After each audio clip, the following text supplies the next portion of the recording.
शामिल किया जाए। गैर कानूनी तारकीन वतन के हवाले से कैंपेन जो है वो और रोबस्ट तरीके से जारी रहेगा। अब तकरीबन जो डेडलाइन है उसमें 24 दिन हैं। उन लोगों को जिनके पास UNHCR के कार्ड हैं या अफ़गान रेजिडेंट्स हैं के डॉक्यूमेंट हैं, ये तकरीबन उनकी टोटल पाकिस्तान में तादाद 1.7 मिलियन है, उनको नहीं छेड़ा जा रहा, ना उनके खिलाफ कोई कार्रवाई होगी।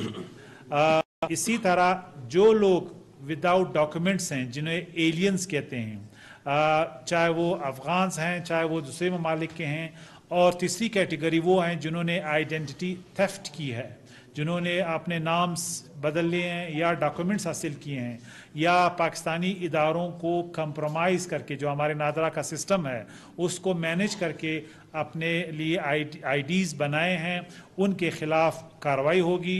उनको पकड़ कर वापस अफ़गानिस्तान या उनके जो भी ममालिक हैं भेजा जाएगा।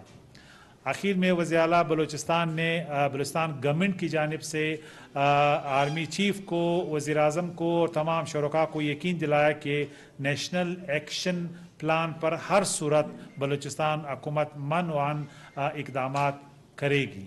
शुक्रिया। मैं सिर्फ एक निगरान सूबाई वज़ीर इत्तलात बलूचिस्तान जान अचक